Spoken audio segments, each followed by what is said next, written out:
Welcome to my channel true hope pharmacy. आज हम बात करेंगे रूट ऑफ ड्रग एडमिनिस्ट्रेशन के बारे में, जो कि रूट ऑफ ड्रग एडमिनिस्ट्रेशन जैसे कि कोई ड्रग, कोई मीडियम जिसके द्वारा हम किसी ड्रग को अपने बॉडी में इंट्रोड्यूस करते हो, इंजेक्ट करते हो, जिससे कि हमारा सिस्टेमिक इफेक्ट या बायोलॉजिकल इफेक्ट आए। Medium by which any drug are introduce in the body, ऐसा मीडियम जिसके द्वारा हम किसी ड्रग को अपने बॉडी में इंट्रोड्यूस करते हो, उसको कहते हैं रूट ऑफ ड्रग एडमिनिस्ट्रेशन। अब बात करते हैं कि रूट ऑफ ड्रग एडमिनिस्ट्रेशन होता कितने टाइप का है। तो मेनली जो है रूट ऑफ ड्रग एडमिनिस्ट्रेशन वो डिवाइडेड है टू पार्ट्स में, सिस्टेमिक एंड लोकल। सिस्टेमिक में फिर तीन पार्ट आ जाते हैं, enteral, parenteral and topical. Enteral कोई ड्रग अगर हम बाय माउथ ओरली लेते हैं तो उसको कहते हैं एंट्रल।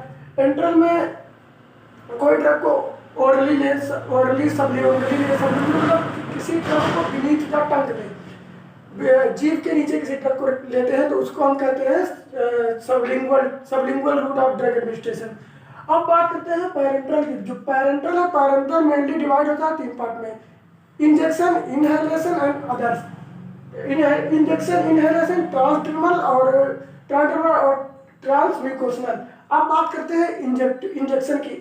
इंजेक्शन जो है मेनली दो पार्ट में डिवाइड होता है। एक होता है IV, intramuscular, intravenous, subcutaneous and intradermal. और फिर अदर्स में बात करें तो intra arterial, intrathecal, intramedullary and intra articular. अब देखते हैं आईएम क्या होता है, इंट्रामस्कुलर। किसी ड्रग को अगर हम किसी भी जो हमारे स्केलेटल मसल होते हैं, जो सबसे लॉन्ग स्केलेटल मसल होते हैं, उसमें अगर हम किसी ड्रग को इंजेक्ट करते हैं तो उसको हम कहते हैं इंट्रामस्कुलर। फिर देखते हैं इंट्रावीनस। इंट्रावीनस क्या होता है, जो हमारे वेन्स होते हैं, उस वेन्स में जब हम किसी ड्रग को इंट्रोड्यूस करते हैं तो उसको कहते हैं इंट्रावेनस। सबक्यूटेनियस क्या होता है कि जो हमारे सबक्यूटेनियस, जैसे कि यहाँ लिखा है, आप देख सकते हैं, drugs are directly deposited into the tissues. किसी ड्रग को अगर हम किसी अपने स्किन के टिश्यूज में डायरेक्टली डिपॉजिट करते हैं तो उसको कहते हैं subcutaneous route of drug administration. इसमें एग्जांपल में देखें तो इंसुलिन, हिपेरिन। जैसा कि आप लोग जानते हैं कि ह्यूमन हार्मोन जो इंसुलिन होता है, डायबिटिक पेशेंट जो होते हैं, जिनको डायबिटीज होता है, उनको जो है इंसुलिन के इंजेक्शन लगते रहते हैं, तो उसको हम सबक्यूटेनियस लेयर में देते हैं। ऐसे हिपेरिन होता है। हिपेरिन एक टाइप का हार्मोन है जो कि हमारे ब्लड में पाया जाता है। अब देखते हैं इंट्रापेरिटोनियल। इंट्रापेरिटोनियल क्या होता है कि जो हम किसी ड्रग को पेरिटोनियली किसी इन्फेंट में ड्रग को इंट्रोड्यूस करते हो, इसको जो इंट्रापेरिटोनियल को इसलिए देते हैं क्योंकि जिसके ट्रीटमेंट के लिए कि पेरिटोनियल डायलिसिस एक मेथड होता है जिससे कि हम पेरिटोनियल डायलिसिस करते हैं। अगला देखते हैं इंट्राडर्मल हो गया कि drug are injected in the layer of the skin. जो ड्रग है उसको हम लेयर, जो हमारे स्किन के लेयर होते हैं, मेनली 5 लेयर होते हैं, उनमें हम जब ड्रग को इंट्रोड्यूस करते हैं तो उसको कहते हैं इंट्राडर्मल। अब फिर देखते हैं यहाँ intra arterial into the arteries. जैसे कि ड्रग जो है, जो हमारे आर्टरीज होते हैं जिसमें जो है ब्लड हमेशा फ्लो होता रहता है, उसमें अगर हम किसी ड्रग को इंट्रोड्यूस करते हैं तो उसको कहते हैं इंट्रा आर्टेरियल। इसमें देख रहे हैं पेरिफेरल वैस्कुलर डिजीज। ऐसे इसलिए हम इंट्रा आर्टेरियल जब हम ड्रग को देते हैं तो इसके ट्रीटमेंट में देते हैं कि पेरिफेरल वैस्कुलर डिजीज किसी पेशेंट को है, तब हम ड्रग को इंट्रा आर्टेरियल देंगे। अब देखते हैं इंट्राथीकल क्या होता है, किसी ड्रग को डायरेक्ट हमारे सीएनएस में इंट्रोड्यूस करना, हमारे सेंट्रल नर्वस सिस्टम में किसी ड्रग को इंट्रोड्यूस करना, वो होता है इंट्राथीकल। एग्जाम्पल में आप देखेंगे तो जो होता है स्पाइनल एनेस्थीसिया। जैसा कि एनेस्थीसिया होता है कि हम बिफोर सर्जरी किसी को लॉस ऑफ कॉन्शियसनेस के लिए जो हम ड्रग देते हैं, जैसे स्पाइनल एनेस्थीसिया, उसको हम डायरेक्टली सीएनएस में देते हैं, तो उस रूट को बोलते हैं इंट्राथीकल। फिर देखते हैं जेट इंजेक्शन में absorption of drug occurs into the layer of the skin. किसी ड्रग को हमारे लेयर, स्किन के जो लेयर है उसमें किया जाता है, इसमें इंट्रोड्यूस किया जाता है, तो उसको कहते हैं जेट इंजेक्शन। एग्जांपल में देखेंगे डर्मोजेट इंजेक्शन। इसमें क्या होता है कि हम हाई वेलोसिटी से किसी भी डर्मोजेट इंजेक्शन को सीधा स्किन के लेयर में पेनिट्रेट करते हैं, तो वो होगा जेट इंजेक्शन। अब बात करते हैं इनहेलेशनल की, जो कि पैरेंटल का दूसरा पार्ट है। इनहेलेशनल में आप देखेंगे general anaesthesia, bronchodilator, nebuliser and aerosol. General anaesthesia क्या, इनहेलेशनल मतलब किसी भी ड्रग को अपने नाक के थ्रू इनहेल करना, नाक के थ्रू खींचना। जैसे कि आप इसमें देखेंगे तो इसके जो पार्ट्स है, इसमें जनरल एनेस्थीसिया आ जाता है जो कि हम बिफोर सर्जरी देते हैं। और ब्रोंकोडायलेटर्स, ब्रोंकोडायलेटर क्या होता है, जब किसी भी पेशेंट को अस्थमा, अस्थमेटिक जो पेशेंट होते हैं उनको हम ब्रोंकोडायलेटर देते हैं। ब्रोंकोडायलेटर्स में अगर एग्जांपल में बात करें तो जो मेनली हमारे ड्रग्स आते हैं वो आते हैं सोनब्यूटामॉल, टर्बिटलिन और नेबुलाइजर। नेबुलाइजर क्या होता है कि अस्थमेटिक पेशेंट या ऐसे पेशेंट जो सांस लेने में जिनको दिक्कत होती है उनको हम सीधा नेबुलाइजर देते हैं। और एक आ जाता है एरोसोल। एरोसोल की बात करें तो एरोसोल एक प्रकार का ऐसा हमारा आप कह सकते हैं डोजेस फॉर्म है जिसमें हम किसी भी ड्रग को लिक्विड फॉर्म में करके, किसी भी ड्रग को उसको क्या कहते हैं एटोमाइज फाइनली ड्रॉपलेट्स में बना के उसको हम किसी पायलट्स उसके किसी भी उसके साथ में हम किसी भी ड्रग को किसी लिक्विड के साथ हाई टेम्परेचर पे या हाई प्रेशर पे किसी ड्रग को किसी भी कंटेनर में हम रख देते हैं जिससे को कहते हैं एरोसोल। जैसे कि आपने देखा होगा अस्थमेटिक पेशेंट जो पंप यूज करते हैं उसको हम वो एक तरह का एरोसोल डोजेस फॉर्म है। अब देखते हैं ट्रांसडर्मल। ट्रांसडर्मल जैसा कि नाम से ही क्लियर है, ट्रांसडर्मल ड्रमल का से मींस आपका स्किन। ड्रमल में आप देखेंगे 3 पार्ट्स हैं, इनुक्शंस, ऑन्टोफ्रोसिस एंड जेट इंजेक्शन।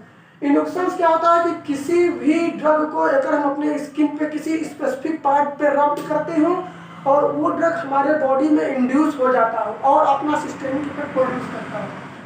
अब देखते हैं ऑन्टोफ्रोसिस। ऑन्टोफ्रोसिस क्या होता है कि किसी लिपिड इनसॉल्युबल ड्रग, ऐसा ड्रग हम जानते हैं कि हमारा जो स्किन होता है वो लिपिड सॉल्युबल होता है, तो ऐसा ड्रग जो लिपिड इनसॉल्युबल हो उस ड्रग को बॉडी में पेनिट्रेट करना by the help of galvanic current. Galvanic current produce करके किसी ड्रग को बॉडी में इंड्यूस करना, लिपिड इनसॉल्युबल ड्रग को बॉडी में इंड्यूस करना, उसको हम कहते हैं ऑन्टोफ्रोसिस। और जेट इंजेक्शन जैसे मैं पहले बता चुका हूँ, absorption of drug occurs into the layer of the skin. अब देखते हैं ट्रांसम्यूकोशनल। म्यूकोशनल मतलब है कि म्यूकस मेम्ब्रेन, ऐसे बॉडी पार्ट्स जहाँ पे हमारे बॉडी में म्यूकस मेम्ब्रेन प्रेजेंट होता है उसमें जो ड्रग दिया जाता है उसको हम कहते हैं ट्रांसम्यूकोशनल रूट ऑफ एडमिनिस्ट्रेशन। अब देखते हैं इसमें सबलिंगुअल। जैसे कि मैं पहले बता चुका हूँ, सबलिंगुअल बीनीथ द टंग, किसी ड्रग को अपने जीभ के नीचे रखना और वो सीधा सिस्टेमिक सर्कुलेशन में चला जाए, उसको हम कहते हैं सबलिंगुअल। नेजल, आप देखते हैं बहुत प्रकार के नेजल ड्रॉप आते हैं जो कि जैसे हमारे नाक बंद के लिए, नाक बंद कोल्ड हो जाता है तो उसमें जो हमारे नाक होता है वो ब्लॉक हो जाता है जिससे सांस लेने में प्रॉब्लम होती है, उसके लिए नेजल ड्रॉप्स। रेक्टम में कोई ड्रग रेक्टम में जो कोई ड्रग इंट्रोड्यूस किया जाता है, रेक्टम में आप एग्जाम्पल में ले सकते हैं सुपोजिटरीज। सुपोजिटरीज जो होता है वो हमारे सीधा रेक्टम में दिया जाता है, पैसोरीज एंड यूरेथ्रल बॉगीज। स्पेशली वुमेन्स में आप देखेंगे तो यूरेथ्रल बॉगीज दिया जाता है यूरेथ्रा में। ये सब जो ड्रग है ये आते हैं रेक्टम या ट्रांसम्यूकोशनल रूट ऑफ ड्रग एडमिनिस्ट्रेशन के अंदर। अब देखते हैं टॉपिकल। टॉपिकल का मतलब है टॉपिकल प्रोडक्ट जितने भी आते हैं जो हमारे स्किन के ऊपर यूज होते हैं, इसको हम लोकल भी कह सकते हैं, जिसमें आता है ईयर, आई, नेजल ड्रॉप्स आते हैं, ऑइंटमेंट आता है, पेस्ट आता है, क्रीम आता है, जिसको हम अपने स्किन के ऊपर अप्लाई करते हैं और सिस्टेमिक इफेक्ट ना प्रोड्यूस करके लोकल इफेक्ट प्रोड्यूस करता है। अब बात करते हैं कि फर्स्ट पास, इसमें एक आपको टॉपिक मिलेगा फर्स्ट पास मेटाबॉलिज्म।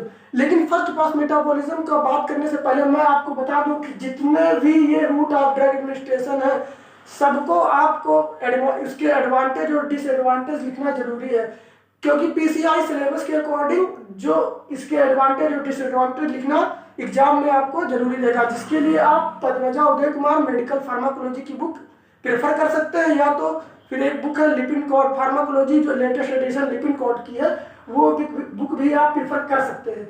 अब बात करते हैं फर्स्ट पास मेटाबॉलिज्म।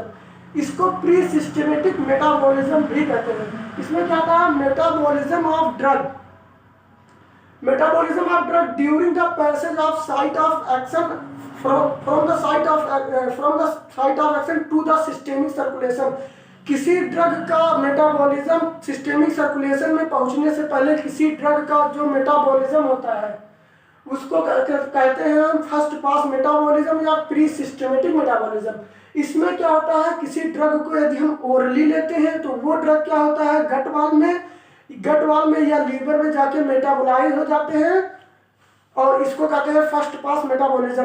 क्योंकि ड्रग जो है एब्जॉर्प्शन से पहले हमारे जो है लीवर में जाके मेटाबोलाइज हो जा रहा है, तो मेटाबोलाइज होने से जो ड्रग की बायो अवेलेबिलिटी जैसे आप यहाँ देख सकते हैं, बायो अवेलेबिलिटी जो आनी चाहिए वो नहीं आती है। बायो अवेलेबिलिटी से मतलब है कि प्लाज्मा में किसी ड्रग का कंसंट्रेशन कितना है, उसको हम कहते हैं बायो अवेलेबिलिटी। जब कोई ड्रग ओरली लेते हैं तो वो मेटाबोलाइज हो जाता है, मेटाबोलाइज होने से उसकी बायो अवेलेबिलिटी घट जाती है, जिससे कि जो सिस्टेमिक इफेक्ट प्रोड्यूस होना चाहिए, बायोलॉजिकल इफेक्ट प्रोड्यूस होना चाहिए, वो बायोलॉजिकल इफेक्ट प्रोड्यूस नहीं हो पाता। अब देखते हैं जो ऐसे पेशेंट जिनको कोई हिपैटिक डिजीज हो, जिसको कोई लीवर डिजीज हो, जैसे हो गया हिपैटोमेगैली या लीवर सिरोसिस, हिपैटोसिरोसिस, कोई भी ऐसे डिजीज होते हैं तो उनके डिजीज में उनको ऐसा क्या होता है कि जो हिपैटिक मेटाबॉलिज्म का रेट होता है, the rate of hepatic metabolism is reduced. जो रेट है हिपैटिक मेटाबॉलिज्म का वो रिड्यूस हो जाता है, जिससे क्या होता है जो ड्रग की बायोअवेलेबिलिटी है, जो ड्रग का कंसंट्रेशन है हमारे प्लाज्मा में, वो ड्रग का कंसंट्रेशन बढ़ जाता है, जिससे कि जो ड्यूरेशन ऑफ एक्शन है, जो टाइम है ड्रग का, जो टाइम है पीरियड ऑफ टाइम, वो बढ़ जाता है। इसमें आप देख सकते हैं जब हम किसी ड्रग को ओरली लेते हैं तो वो हमारे जीआईटी में गैस्ट्रोइंटेस्टाइनल ट्रैक्ट में जाता है, फिर वहां से पोर्टल वेसल्स या पोर्टल सर्कुलेशन, जिसको हम गट वाल भी कहते हैं, वहां से जाके ये हमारे लीवर में जाता है, लीवर में मेटाबोलाइज होता है, मेटाबोलाइज होकर फिर वो सिस्टेमिक सर्कुलेशन में जाता है। तो सिस्टेमिक सर्कुलेशन में जाके फिर वो अपना इफेक्ट शो करता है। ओवरऑल कहने का मतलब है कि route of drug administration pharmacology में आपको जानना जरूरी है कि हाँ किसी ड्रग को हम किस रूट या किस मीडियम से अपने बॉडी में इंट्रोड्यूस कर सकते हैं सिस्टेमिक सर्कुलेशन के लिए। इसमें आपको जो तन्मजा उदय कुमार की बुक है उसमें आपको उसके एडवांटेज डिसएडवांटेज सब मिल जाएंगे। अगर आपको वीडियो अच्छा लगा हो तो वीडियो को लाइक करें, चैनल को सब्सक्राइब करना ना भूलें और वीडियो को शेयर करें। फिर मिलते हैं किसी बढ़िया सी वीडियो में। Till then bye bye, take care, have a nice day.